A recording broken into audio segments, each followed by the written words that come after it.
and ambience, and guests today are still keen to sample it.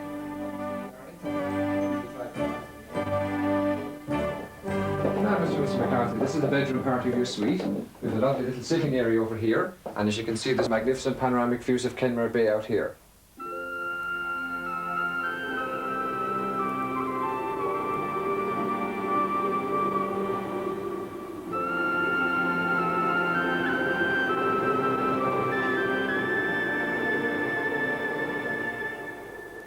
Here in the Killarney National Park lie the ruins of Muckross Abbey, which date right back to 1448. It was founded in that year on behalf of the Franciscans by the local chieftain Donald McCarthy. But the atmosphere of peace and contemplation which once enhanced this place was painfully short-lived.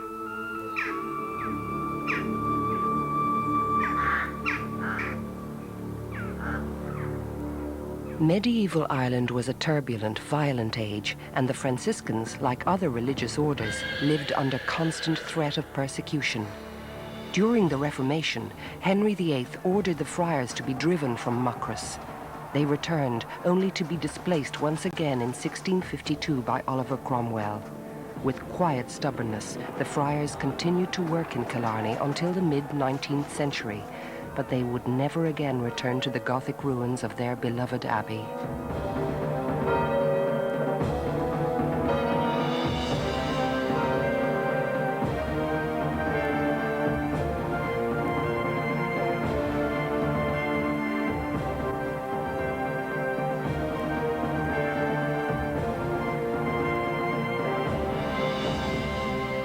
Although it was built during early Victorian times, Muckross House was designed in the Elizabethan style, a fashion of the era, and its romantic architecture still forms the centerpiece of Muckross Estate.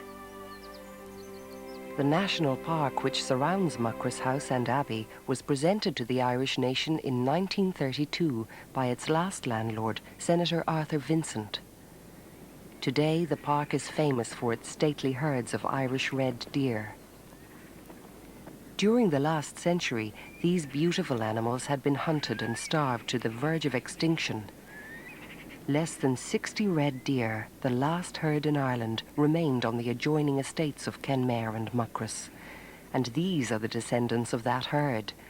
Protected and carefully managed by the landlords and more recently by the Office of Public Works, there are between 850 and 900 deer in the woods and hills around Killarney today. This same stock has been used to start new herds in the areas of the country where the breed had died out.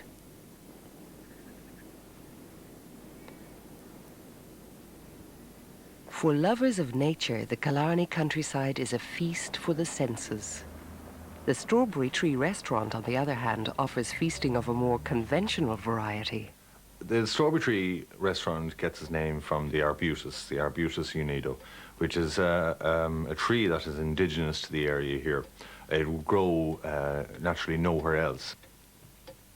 The use of organic foods is very important these days, and more over the years I've found customers quite eager when I have something organic on the menu.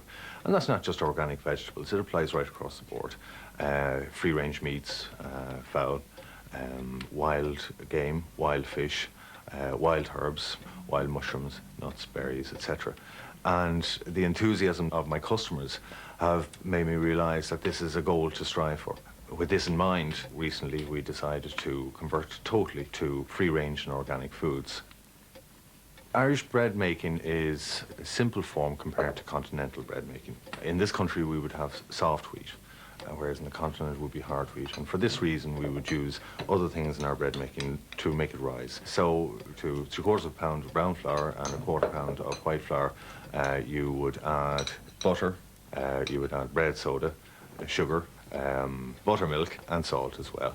And then the final process would be to wet the product, and that's with the butter first until it comes to a crumb texture, and then add the buttermilk to make it moist, maybe something similar to what a porridge would look like.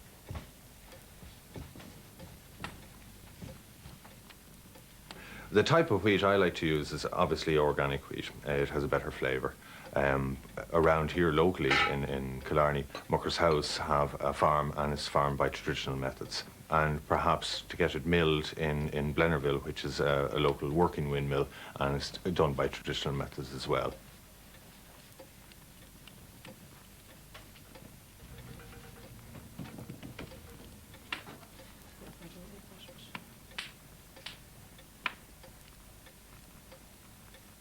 In normal soda bread making, we would keep the bread quite high for the first maybe 25 or 30 minutes.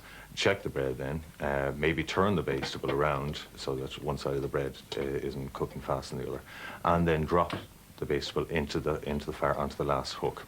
It's that stage then that we might put embers up on top of the bastable in which to brown the bread inside. It gives heat from all sides then, and it would generally take about 10 minutes to finish off, and that's your finished product.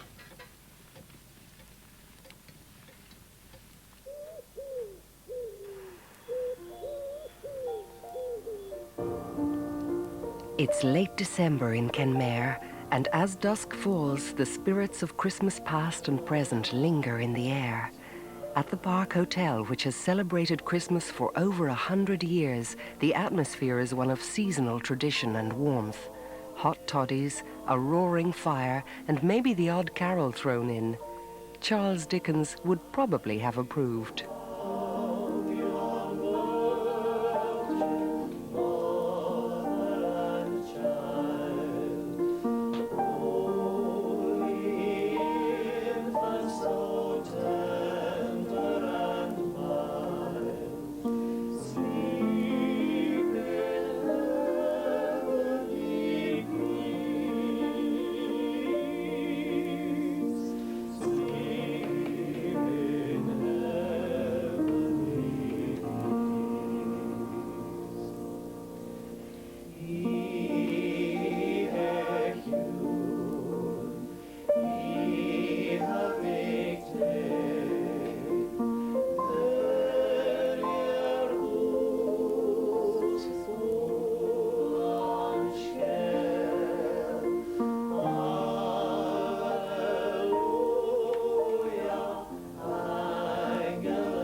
Lit by morning sunlight, the unraveling coast of Kerry is a daily reminder of why visitors call it the Kingdom.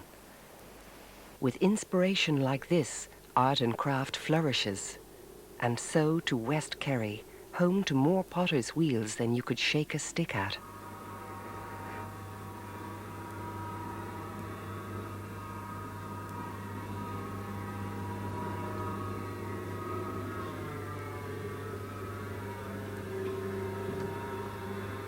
We came here in 1975 when I left my job as a cameraman in RTE. And at that stage, myself and my wife, and we always worked as a partnership, we intended having one other person with us. But since then, our numbers at this time of the year in the winter are up to about 36 people, and in the summer we go up to between 45 and 50.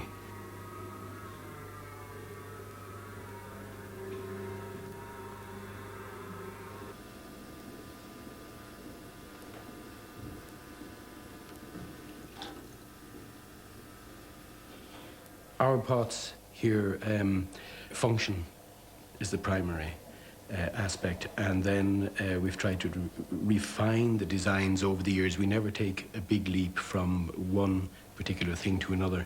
We evolve gradually, and that's a definite policy here. And as well as that, I keep away quite a lot from other potters to try not to become influenced and have a definite line that is recognized as mine. We decorate with various oxides and have begun to use some preparations made up by the bigger companies for use to give us more colour in our decoration. But the glazes themselves are something that we have evolved over the years here. And we have a wider variety of glazes than you would normally find in one single pottery. We used to export to a lot of the European countries in large quantities, and because the demand is too great here, we're cutting down on the amount we are exporting. But we send pots all over the world in significant quantities, and it gives me a great sense of satisfaction always.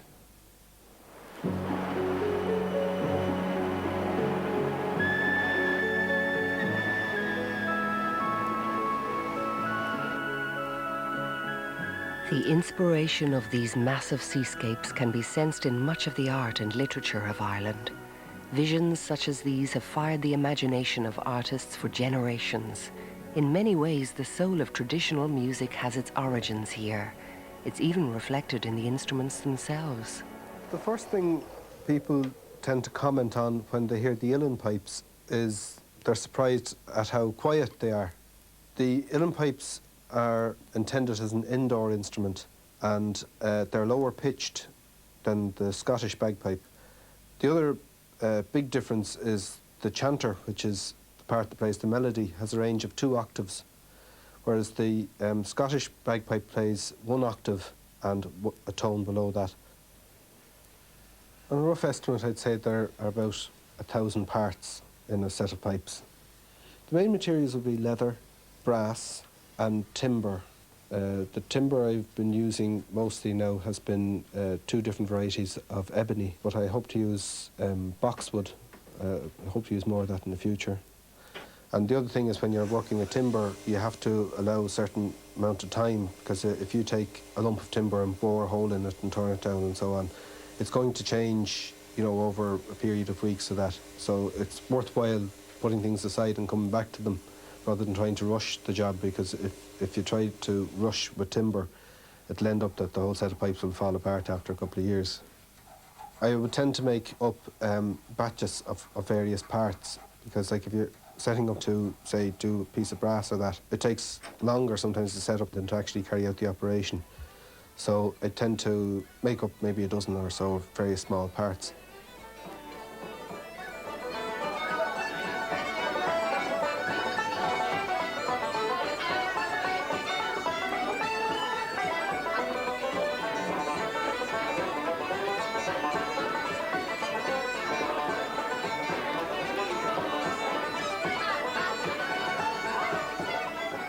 They've become extraordinarily popular in the last 10, 15 years. When I got interested initially, which was about 20 years ago, I suppose I knew most people who played the pipes. But at this stage, I've just given up trying to keep in touch with the circle of pipes, and it's become very international, and people from all countries and all backgrounds have taken interest in the pipes.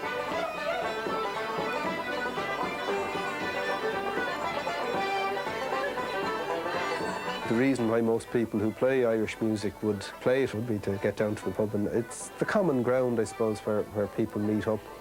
I think in the past it used to be in people's houses, but I suppose that there's a sort of nice neutrality about the pub, you know.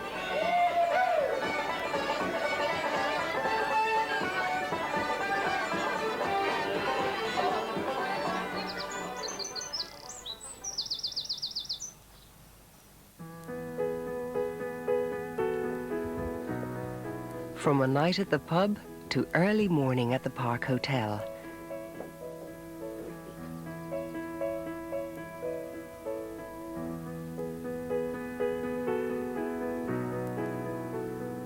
This, after all, is one of the great country houses, and there are certain traditions to be respected. At this hour, breakfast is a delicate affair, served with style and enjoyed in that most conducive of settings, bed.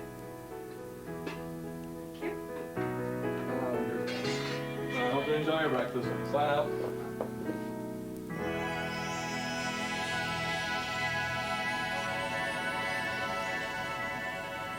The Kerry weather, even in December, is best described as soft. The air is mild, tempered by the Atlantic Gulf Stream, and the ice and snow of deep winter is quite rare. In this climate, a long walk through the Gap of Dunlow is good for the soul.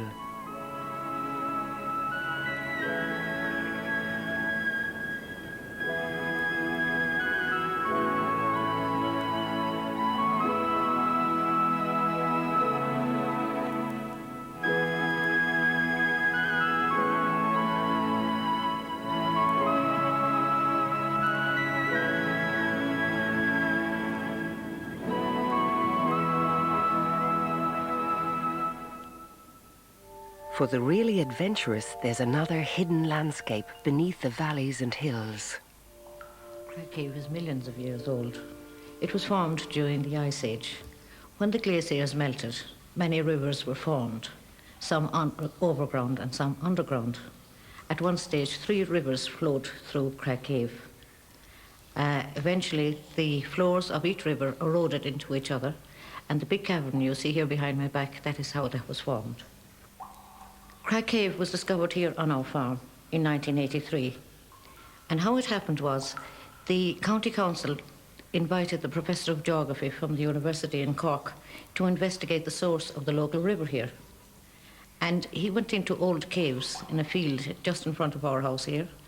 And in these old caves, he came to a sump, which is like a well.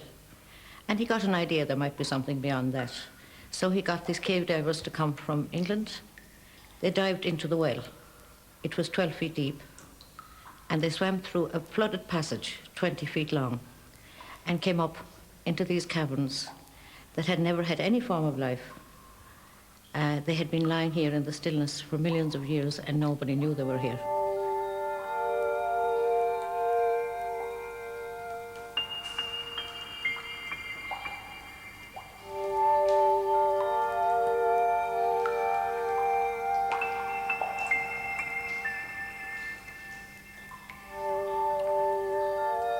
We decided in 1987 to develop the cave as a show cave. And the reason was that here we are in the middle of the county of Kerry. And for generations, people had been passing through Castle Island on their way to Killarney, Dingle, and the Ring of Kerry. And we could see that there was great potential for development of a tourist product, particularly an all-weather tourist product.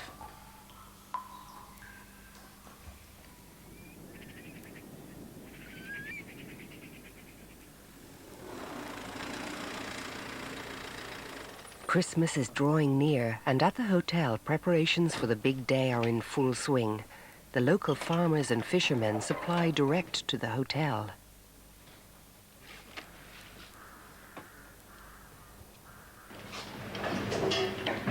A harvest of Atlantic oysters and mussels arrives fresh from the nearby coastal beds. And that's just for starters.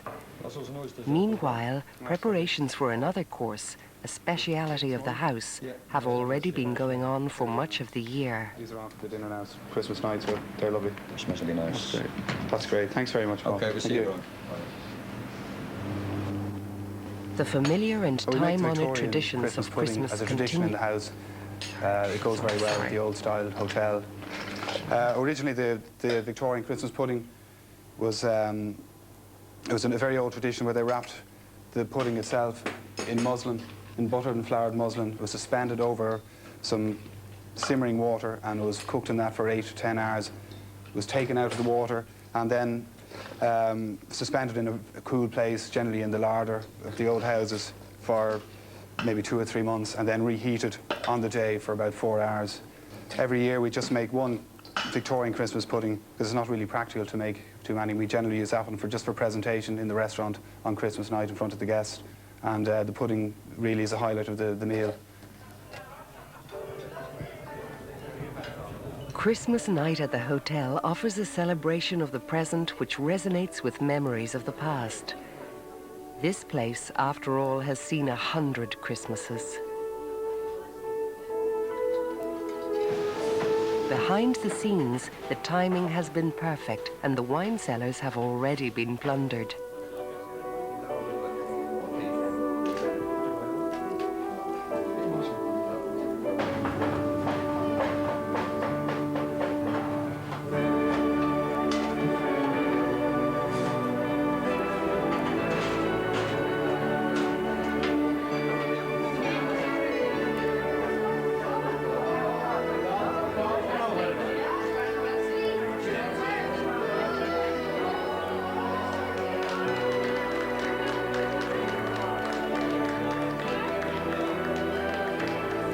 The familiar and time-honored traditions of Christmas continue to grace this room. More than a century has passed since the first glass was raised at the park, and as this year draws to a close, the hotel celebrates the first of 100 more. Some things, as they say, never change.